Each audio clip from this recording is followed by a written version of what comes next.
கடவுளருள் TV நேயர்கள் அனைவருக்கும் புத்தாண்டு வாழ்த்துக்கள். பாலும் தெளிதேனும் பாகும் பருப்பும் இவை நாளும் கடந்துனக்கு நான் தருவேன் கோலம் செய் துங்கக் கரிமுகத்து தூமொழியே நீ எனக்கு சங்கத்தமிழ் மூன்றும் தா.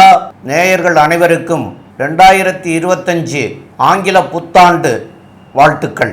சக்தி ஜோதிட குழுவின் சார்பாக அடியேன் டாக்டர் சக்தி சோமையாகிய நானும் டாக்டர் ஆஸ்ட்ரோ கே.எஸ். ஐயங்கார் அவர்களும் டாக்டர் ஹரிஹர சர்மா ஐயா அவர்களும் வந்திருக்கின்றோம் 2025 புத்தாண்டு பலன்கள் பார்ப்பதற்காக. இப்பொழுது 2025ஆம் ஆண்டு பலன்களை பற்றி பார்ப்பதற்காக நாம் வந்திருக்கிறோம்னு முதலே சொல்லிட்டோம். இப்போ இந்த 2025 மெதுவாக செல்லும் கிரகங்கள் எந்தெந்த தேதிகளில் மாறுறார், அதனால் வரக்கூடிய விளைவுகளை பற்றி நம்ம பார்க்க போகிறோம். அப்போ இந்த 2025 கிரக நிலைகள் எப்படி இருக்குது, எந்த நாட்களில் என்னென்ன கிரகங்கள் பெயர்ச்சி ஆகிறது அப்படிங்கிறத பற்றி நம்முடைய டாக்டர் ஹரிஹர சர்மா ஐயா அவங்க விரிவாக சொல்லுவாங்க. அனைவருக்கும் ஹரிஹர சர்மாவின் பணிவான நமஸ்காரங்கள். நாம் ஒவ்வொரு ஆண்டும் புத்தாண்டு பலன்கள் மற்றும் மாத பலன்கள், வருஷ பலன்கள், கிரகப்பயிற்சி பலன்கள் போன்றவற்றை பார்த்துக்கிட்டு வரோம். அதுபடி நாம் இப்போ பார்க்க போகிறது இந்த புத்தாண்டு 1/1/2025ஆம் ஆண்டு. இது ஆரம்பிக்கிறது தமிழ் தேதிக்கு பொறுத்தளவுக்கு 1/1/2025 குரோதி வருஷம் மார்கழி மாதம் 17ஆம் தேதி பிறக்குது. இதில் இன்னொரு விசேஷம் அப்படின்னாக்க வசந்த நாளான புதன்கிழமை. நம்ம ஜோதிட சாஸ்திரத்தில் சொல்லியிருக்கிறது பொன்னாப்டாலும் புதன் ஆப்பிடாது அப்படின்ற காலகட்டங்களில் இந்த மாதம் பிறக்குது. அதுவும் பார்த்தோம் அப்படின்னாக்க சூரியனோட நட்சத்திரமான உத்திராட நட்சத்திரத்தில் இந்த வருஷம் பிறக்குது. இந்த வருஷத்தில் பொறுத்தளவுக்கு மிக பிரம்மாண்டமான மெல்ல செல்லும் கிரகங்கள் அப்படின்னு நாம் சொல்லக்கூடிய ஜோதிட சாஸ்திரத்தில் சனி பகவானை சொல்லுவோம். சற்றேறக்குறைய 2.5 வருஷத்துக்கு ஒரு ட்ரிப்பு மாறக்கூடியவர். அதுக்கு அடுத்தது ராகு கேது 1.5 வருஷத்துக்கு ஒரு ட்ரிப்பு மாறக்கூடியவர். அதுக்கு அடுத்தது சற்றேறக்குறைய 360லேருந்து 365 நாளுக்குள்ளார மாறக்கூடிய குரு பகவான் ஆகக்கூடியவர். அப்போ இந்த வருஷத்தில் 2025 மிகப்பெரிய கிரகங்களான 2 கிரகங்களுடைய பயிற்சிகள். ஒன்று பிரகஸ்பதியான குரு பகவான் பயிற்சி மே மாதம் பெயர்றாரு 1. அதுக்கு அடுத்தது ராகு கேது பகவானுடைய பயிற்சி. இந்த ராகு கேது பகவானுடைய பயிற்சி அப்படின்றது ஏப்ரல் மாதம் நடக்குது. அப்போ நம்ம ஒரு பலன்கள் சொல்லும்பொழுது அந்தந்த கிரகப்பயிற்சியை வச்சு தான் பலன் சொல்ல முடியும். இதில் பார்த்தோம்னாக்க தமிழ் வருஷம் பிறக்கக்கூடியது அப்படின்றது குரோதி முடிஞ்சு விஸ்வாச வருஷமும் பிறக்குது, ஏப்ரல் மாதம் பிறக்குது. அப்போ இந்த காலகட்டங்களில் பார்த்தா தமிழ் வருஷ பிறப்பு ஒரு பிறப்பு இருக்குது. ஆரம்பிக்கிறது குரோதி, அதில் மிடில் ஏப்ரலில் வரப்போகுது விஸ்வாச வருஷம். இதில் 2 பயிற்சிகள், 1 குரு பயிற்சி, 2 ராகு கேது பயிற்சி. இப்போ இந்த குரு பயிற்சியை பொறுத்தளவுக்கு ரிஷபத்தில் இருக்கிற குரு பகவான் மிதுனத்துக்கு மாறுறார். மிதுனத்தில் சற்றேறக்குறைய 1 வருஷம் இருப்பார். இந்த 1 வருஷத்தில் குரு பகவானை பொறுத்தளவுக்கு ஒரு சில காலகட்டங்களில் வக்ரகதி அடைகிறார், ஒரு சில காலகட்டங்களில் அதிசார நிலை அடைகிறார். நாம் பேசும்பொழுது அந்த குருவுடைய மிதுனத்தில் குரு என்னென்ன நிலையை அடைவார், மிதுனத்தில் குரு இருக்கிறதுனால ஒவ்வொரு ராசிக்கும் என்னென்ன பலன்கள் கிடைக்க போகுது அப்படின்றதையும் பார்க்க போகிறோம். இதை தவிர நாம் பார்த்தோம்னாக்க ராகு கேது பயிற்சி 4வது மாதம், அதாவது ஏப்ரல் மாதம். இப்போ ராகு இருக்கிறது காலபுருஷ தத்துவத்தின்படி 12ஆம் ராசியான மிதுனத்தில் இருக்கார். அடுத்தது பார்த்தோம்னாக்க கேது பகவானை பொறுத்தளவுக்கு காலபுருஷ தத்துவத்தின்படி 6ஆம் ராசியான கன்னியா ராசியில் கேது இருக்கார். இப்போ இவங்க இடம் மாறுறது எப்போ, ஏப்ரல் மாதம் மாறுறாங்க. இந்த ஏப்ரல் மாதம் மாறும்பொழுது நம்ம எப்பொழுதுமே ஒவ்வொரு வருஷமும் பார்த்துருக்குறோம். கேது அப்படின்னாக்க நுண்கிருமிகளுக்கு அதிபதி அப்படின்றது கேது. அவர் உஷ்ண கிரகமான சூரியனுடைய வீட்டுக்கு மாறக்கூடிய காலகட்டங்கள். நம்ம ஜோதிட சாஸ்திரத்தில் சூரியனை பொறுத்தளவுக்கு கண்ணுக்கு அதிபதி, ஒளிக்கு அதிபதி அப்படின்னு சொல்லுவோம். அங்கே நுண்கிருமிகள் சேரக்கூடிய காலகட்டங்களில் இந்த ஏப்ரல் மாதத்துலேருந்து எல்லா ராசிக்காரங்களுக்குமே கண் தொடர்புடைய நோய்கள் வரக்கூடிய வாய்ப்புகள் உண்டு. ரொம்ப எச்சரிக்கையாக இருக்கணும். நாம் இப்போ இந்த காலகட்டங்களில் பார்த்தோம்னாக்க ஆப்பிரிக்காவில் இந்த கண் நோய்கள் இது மாதிரி வர ஆரம்பிச்சிருக்கு அப்படின்றது தெரிஞ்சிருக்கு. அப்போ ஒளி கிரகமான கண்ணுக்கு உண்டான கிரகமான சூரியனோட வீட்டில் உத்திர நட்சத்திரத்தில் அவர் உள்ளே வராரு.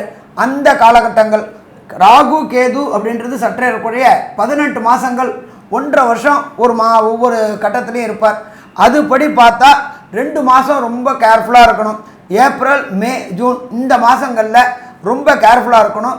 கண்ணுக்கு உண்டான பிரச்சனைகள் வரக்கூடிய வாய்ப்புகள் உண்டு. அதனால் எச்சரிக்கையாக இருக்கணும். இதை தவிர ராகு பகவான் வரக்கூடியது கும்பத்துக்கு வரார். ஏற்கனவே அங்கே சனி பகவான் இருக்கார். 2 தீய கிரகங்கள் ஒரே இடத்துல இருக்கிறது அப்படி சிறப்பாக இருக்குமா அப்படின்னா சிறப்பாக இருக்கிறதுக்கான வாய்ப்புகள் கம்மி. அதுவும் காலபுருஷ தத்துவத்தின்படி 11வது ராசி 11 அப்படின்றாக்க நம்மளுடைய ஜோதிட சாஸ்திரத்தில் லாபஸ்தானம் அப்படிம்போம். பொருளாதார ஸ்தானம் 10 11 இருக்கார். அப்போ 10 11 தொடர்பு வரும்பொழுது பொருளாதாரத்தில் சீர்குலைவுகள் ஏற்படக்கூடிய வாய்ப்புகள் உண்டு. இப்போ நம்ம எல்லாமே பேசுகிறது அந்த காலகட்டங்களில் அந்த ராகு கேது பயிற்சி அடைஞ்ச விட்டு. அதே போல் குரு பகவான் அதிசாரம் வாங்கக்கூடிய காலகட்டங்களில் உலக நாடுகளில் போர் வரக்கூடிய வாய்ப்புகள் உண்டு. ஆட்சி மாற்றங்கள் வரக்கூடிய வாய்ப்புகள் உண்டு. அப்போ எல்லாமே இந்த காலகட்டங்களில் இருக்குது. அப்போ இப்படி ஏற்பட்ட ஒரு கடுமையான சூழ்நிலையில் நம்மளுடைய இந்த புத்தாண்டு பிறக்குது. அப்போ இந்த புத்தாண்டு பிறக்கும் பொழுது நம்மளுடைய நாட்டுக்கு என்ன இருக்கும் அப்படின்னாக்கா நம்மளுடைய நாட்டை பொறுத்தளவுக்கு பொருளாதாரத்தில் முன்னேற்றம், தொடர் முன்னேற்றம் இருக்கும். கவலைப்பட வேண்டிய தேவை கிடையாது. அதனால் அதை பற்றி கவலைப்பட வேண்டாம். ஸோ இந்த பிறக்கக்கூடிய 1/1/2025 அன்னைக்கு கிரக நிலவரத்தை பார்ப்போம். அதுக்கப்புறம் ஒன்று பார்ப்போம். 1/1/2025 அன்னைக்கு குரு பகவான் வக்ரகதியில் ரிஷபத்தில் இருக்கார். அவர் மாறுறது பிப்ரவரியில் வக்ர நிவர்த்தி அடைகிறார். இதை தவிர பார்த்தோம்னாக்க கர்க்கடகத்தில் செவ்வாய் நீச்ச நிலையில் இருக்கார். 6ஆம் இடமான காலபுருஷ தத்துவத்தின்படி 6ஆம் இடமான கன்னியா ராசியில் கேது இருக்கார். இதை தவிர பார்த்தோம்னாக்க புத பகவானும் சூரிய பகவானும் தனுரில் இருக்கிறார். இதை தவிர சுக்கிர பகவானை பொறுத்தளவுக்கு மகரத்திலையும் ஆட்சி பெற்ற சனி பகவான். இப்போ நம்மளை பொறுத்தளவுக்கு ஜோதிட சாஸ்திரத்தில் நாம் இப்போ எல்லாமே பார்க்குறது வாக்கிய கணிதப்படி தான் பார்க்குறோம், திருக்கணிதப்படி பார்க்கல. வாக்கிய கணிதப்படி ஒரு சில பேர் சொல்கிறாங்க மார்ச் மாதம் சனி பகவான் மாறுறாருன்னு. பட் வாக்கியப்படி கிடையாது. திருக்கணிதத்தைப்படிலையும் ஒரு சில பேர் சொல்கிறாங்க. நம்மளுடைய அடுத்த சனி பயிற்சி அப்படின்றது மார்ச் மாதம் 2026 தான் பெயருது. அதுவரையிலும் சனி பகவான் இருக்கிறது கும்பத்தில் ஆட்சி பெற்று இருக்கார். அதை தவிர இந்த வருஷம் பிறக்கும் பொழுது காலபுருஷ தத்துவத்தின் 12வது ராசியான மீன ராசியில் ராகு பகவான் இருக்கார். கோதண்ட ராகுவாக இருக்கார். இப்படியேற்பட்ட நிலையில் இந்த வருஷம் பிறக்குது. இப்போ இந்த வருஷம் பிறக்கும் பொழுது ஒவ்வொரு ராசிக்கும் என்னென்ன நற்பலன்கள், என்னென்ன கெடுபலன்கள், பரிகாரங்கள் என்னென்ன, எந்த கோயிலுக்கு வழிபட்டால் சிறப்பாக இருக்கும் அப்படின்றத பார்ப்போமா?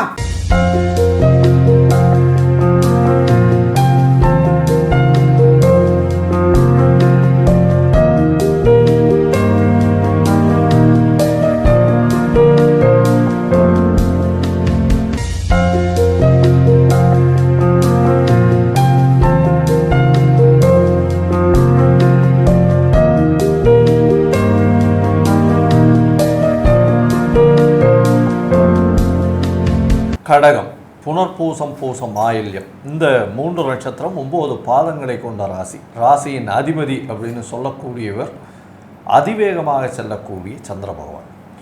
இந்த 2025 வருஷம் அப்படின்னு பார்த்தாலேயானால் இந்த கடக ராசிக்காரர்களுக்கு சில சோதனைகள் வரக்கூடிய காலகட்டமாக இருக்கும். ஏன் அப்படி சொல்கிறேன் அப்படின்னா 8ஆம் இடத்தில் சனி பகவான், அசுப கிரகம் ஆயுள் ஸ்தானம்னு சொல்லக்கூடிய இடத்துலையும் ஆயுள் ஸ்தான அதிபதி ஆயுள் ஸ்தானத்திலேயே ஆயுள் காரகனும் இருக்கிறது. உங்களுக்கு உடல் நிலையில் பிரச்சனைகள் வரும். உயிர் போகக்கூடிய வாய்ப்புகள் வராது. ஆனால் உடல் நிலையில் பிரச்சனைகள் கண்டிப்பாக வரக்கூடிய காலகட்டமாக இந்த 2025 அமைய போகிறது. கொஞ்சம் பொறுமையாக ஜாகிரதையாக உடல் நிலையில் ஜாகிரதையாக இருக்கிறது நல்லது. ஏன்னா ராகுவும் சனியும் சம்பந்தப்படுறதுனால தேவையற்ற பழக்கங்கள் கொஞ்சம் அதிகமாக இருக்கக்கூடும். இதன் மூலியமாக சிறு சிறு உடல் உபாதைகள் அந்த உடல் உபாதைகள் மூலியமாக பிரச்சனைகள் வரக்கூடிய வாய்ப்புகள் உண்டு.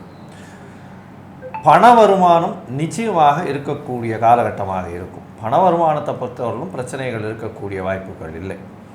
இந்த காலகட்டத்தில் பார்த்தீங்கன்னா உங்களுடைய ராசிக்கு 12ஆம் இடத்துல குரு பகவான் வர, குரு பகவான் 12ஆம் இடத்துல வர்றதுனால அயன சயன போக ஸ்தானம்னு சொல்லக்கூடிய இடத்துல வர்றதுனால சுப செலவுகள் உங்களுக்கு சேரும். சுப செலவுகள் என்னவாக இருக்கும்? வீட்டின் சுப செலவுகள்னு சொல்லக்கூடியது திருமணம், புதிய வீடு வாங்கிறது, அது தவிர வந்து குழந்தைக்கு உண்டான நல்ல மக்கட்பேறு, இந்த மாதிரியான விஷயங்கள், புதிய விஷயங்கள், வீட்டில் வரக்கூடிய புதிய புதிய விஷயங்கள், உங்களுக்கு பொருள்களால் வரக்கூடிய புதிய விஷயங்கள், இது எல்லாமே வரக்கூடிய காலகட்டமாக அமையப்போகிறது.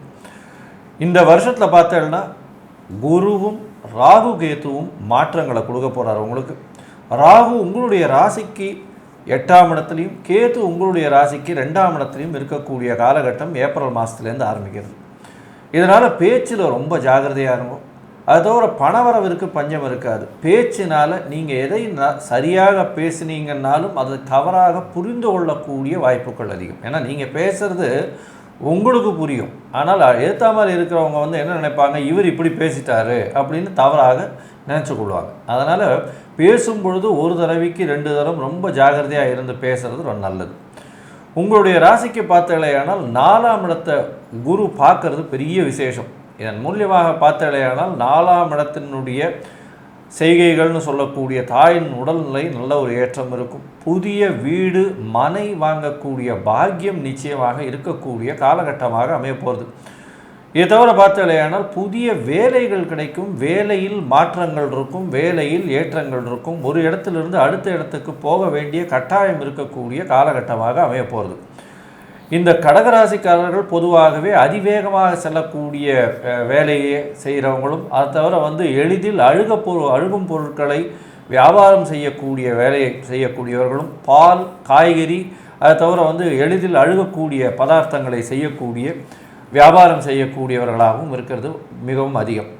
இவர்களுக்கு பார்த்தலையானால் இந்த எளிதில் அழுகக்கூடிய பொருட்களில் சிறிது பின்னடைவு இருக்கும். ஏன்னா தொழிலில் பார்த்தலையானால் 10ஆம் இடத்தை வந்து உங்களுடைய ராசிக்கு 10ஆம் இடத்தை சனி பார்க்கறதுனால சிறு பின்னடைவுகள் வரக்கூடிய வாய்ப்புகள் நிச்சயமாக இருக்கும். சனி பகவானின் பார்வை உங்களுடைய ராசிக்கு 5ஆம் இடத்துல இருக்கிறதுனால குழந்தைகள் மூலியமாக சிறு பிரச்சனைகளும், குழந்தை பாக்கியத்திற்கு எதிர்பார்த்து கொண்டிருப்பவர்களுக்கு சற்று பின்னடைவும் இருக்கக்கூடிய காலகட்டமாக இந்த வருஷம் அமைய போகிறது. படிக்கக்கூடிய மாணவர்களுக்கு ஏற்றமாக இருக்கும்.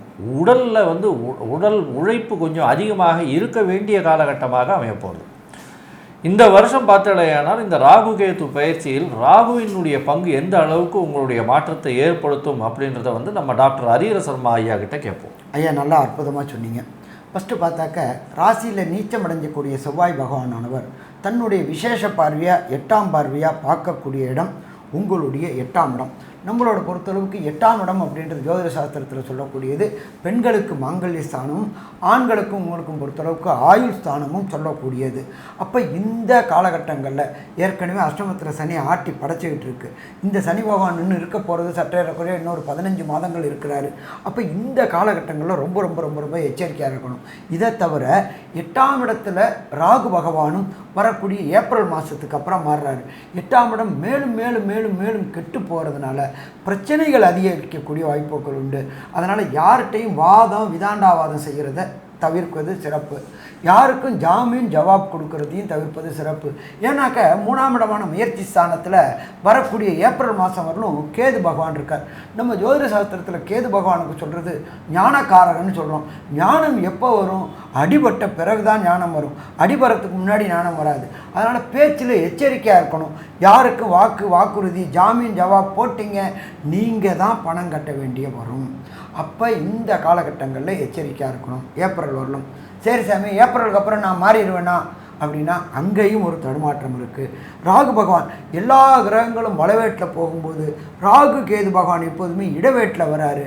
அவர் வர்றது உங்களுடைய ராசிக்கு 2ஆம் இடமான கேது பகவான் வர்றது ராசிக்கு 2ஆம் இடமான சிம்மத்தில் வருகிறாரு. ஏற்கனவே சிம்மம், அடுத்தது அங்கே வரப்போகிறது கேது. அப்போ வாக்கு பலிதத்தில் பிரச்சனைகள் வரக்கூடிய வாய்ப்புகள் உண்டு.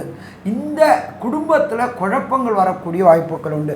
கணவன் மனைவிக்குள்ளார பிரச்சனைகள் வரக்கூடிய வாய்ப்புகள் உண்டு. அதனால் இந்த காலகட்டங்களில் கணவன் மனைவிக்குள்ளே யாராவது ஒருத்தர் விட்டு கொடுத்துட்டோம் அப்படின்னா பிரச்சனைகளை தவிர்க்க முடியுமா? பிரச்சனைகளை தவிர்க்க முடியும். இல்லைன்னா சிக்கல்களை விலை கொடுத்து வாங்கக்கூடிய வாய்ப்புகள் உண்டு. மாதம் பிறக்கும்போது உங்களுடைய 5ஆம் இடமான பூர்வ புண்ணிய புத்திர ஸ்தானாதிபதியான அங்காரகன் உங்களுடைய ராசியில் நீச்சம் அடைஞ்சிருக்கிறாரு. அதனால் குழந்தை பேரில் சின்ன சின்ன வாக்கியங்கள் வரக்கூடிய வாய்ப்புகள் உண்டு, அபாஷன் ஆகக்கூடிய வாய்ப்புகள் உண்டு. அதனால் இந்த காலகட்டங்களில் ரொம்ப ரொம்ப ரொம்ப ரொம்ப எச்சரிக்கையாக இருக்கணும். ஒரே சரணாகதி, குலதெய்வம் சரணாகதி, குலதெய்வம் சரணாகதி. குலதெய்வத்தை சரணாகதி அடைஞ்சோம்னா பிரச்சனைகளை எதிர்கொள்கிறதுலேருந்து தப்பலாம். இதை தவிர பார்த்தோம்னாக்க குரு பகவானவர் வரக்கூடிய மே வரையிலும் 11ஆம் இடமான லாபஸ்தானத்தில் இருக்கார். லாபஸ்தானத்திலிருந்து அள்ளி கொடுத்துக்கிட்டு இருந்த குரு பகவான் 12ஆம் இடமான அயன சயன போகஸ்தானத்தில் வர்றதுனால கிள்ளி கொடுப்பார்.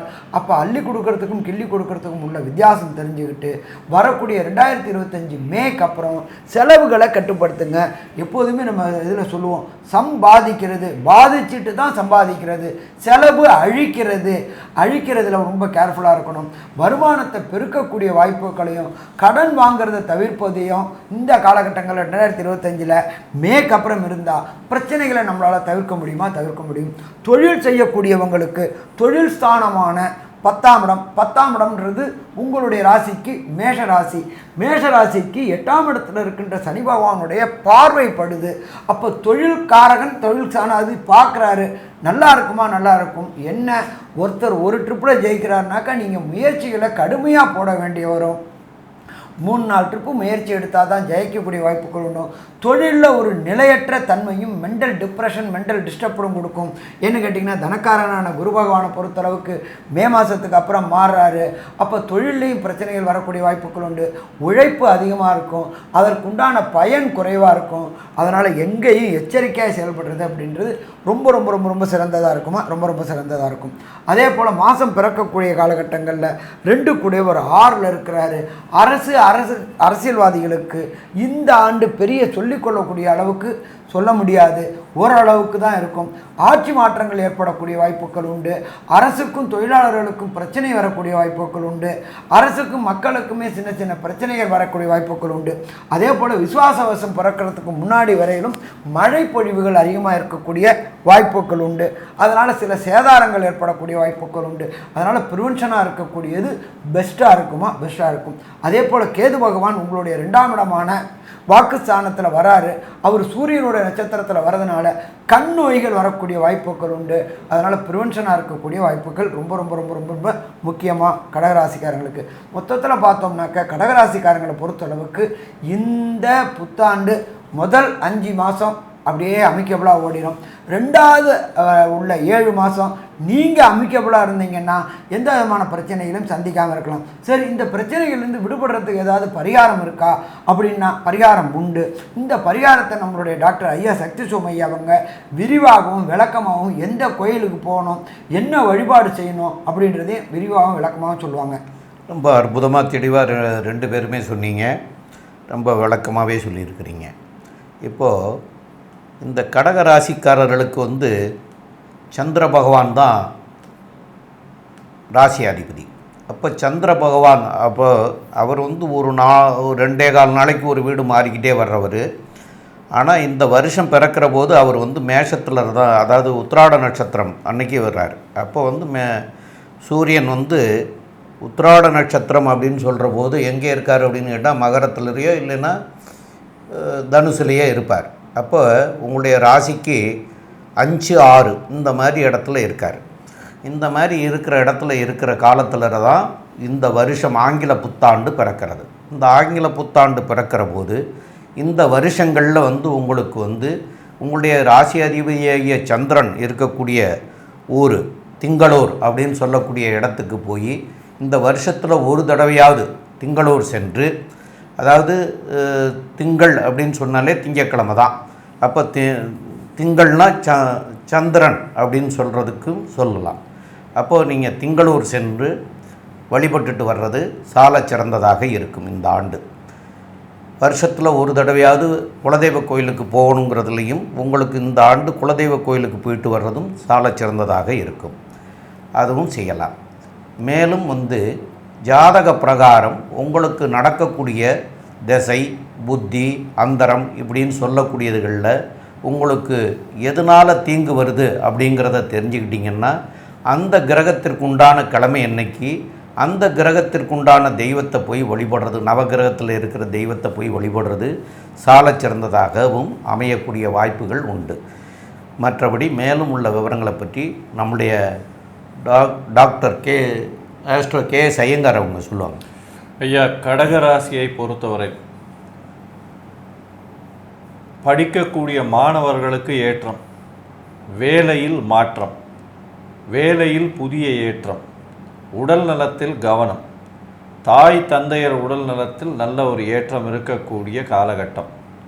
தொழிலில் அபிவிருத்தி இருந்தாலும் கடன் இருக்கக்கூடிய வாய்ப்புகள் உண்டு. உடல் நிலையில் ரொம்ப கவனமாக இருக்கிறது ரொம்பவும் நல்லது. உங்களுடைய ராசிக்கு 2ஆம் இடத்தில் கேத்து இருக்கிறதுனால பேச்சில் ரொம்ப கவனமாக இருக்கணும். பணவரவு சற்று கம்மியாக இருக்கும், ஆனால் போதுமான அளவு இருக்கக்கூடிய வாய்ப்பு. புதிய வேலை கிடைக்கும், வேலையின் மூலியமாக ஏற்றம் இருக்கும். வீட்டை விட்டு, நாட்டை விட்டு, ஊரை விட்டு பிரிந்து செல்ல வேண்டிய கட்டாயம் அமையும். வெளியூர் வெளிமாநிலம் செல்லக்கூடிய பாக்கியம் கிடைக்கக்கூடிய காலகட்டம். சுப செலவுகள் உங்களுடைய குடும்பத்தில் வரும். சுப செலவுகளை செய்யக்கூடிய காலகட்டமாக இந்த வருஷம் அமையும். குடும்பத்தில் நல்ல ஒரு ஏற்றம் இருக்கும். தூக்கம் நல்லபடியாக வரும். அதாவது சயனஸ்தானம் நல்லபடியாக சுபத்துவம் அடைகிறதுனால தூக்கம் நல்லபடியாக வரக்கூடிய வாய்ப்புகள் உண்டு. புதிய கடன் உருவாகக்கூடிய வாய்ப்புகள் நிச்சயமாக இருக்கும். மொத்தத்தில் பார்த்திங்கன்னா இந்த கடகராசிக்காரர்களுக்கு சுமாரான 2025 இருக்கும். உடல் நிலையிலையும் பழக்க வழக்கங்கள்லையும் சற்று கவனமாக இருந்து உங்களுடைய வெற்றியை எடுத்து செல்ல வேண்டிய கட்டாயத்தில் இருப்பீங்க அப்படின்னு இந்த சக்தி ஜோதிட குழு சொல்லுது. நன்றி, நமஸ்காரம். கடவுள் அருள் டிவியை பார்த்தமைக்க நன்றிகள். மேலும் இது போன்ற தகவல்களை தெரிந்து கொள்ள கடவுள் அருள் டிவியை சப்ஸ்கிரைப் செய்யுங்கள். மறக்காமல் பெல் ஐக்கானை கிளிக் செய்யுங்கள்.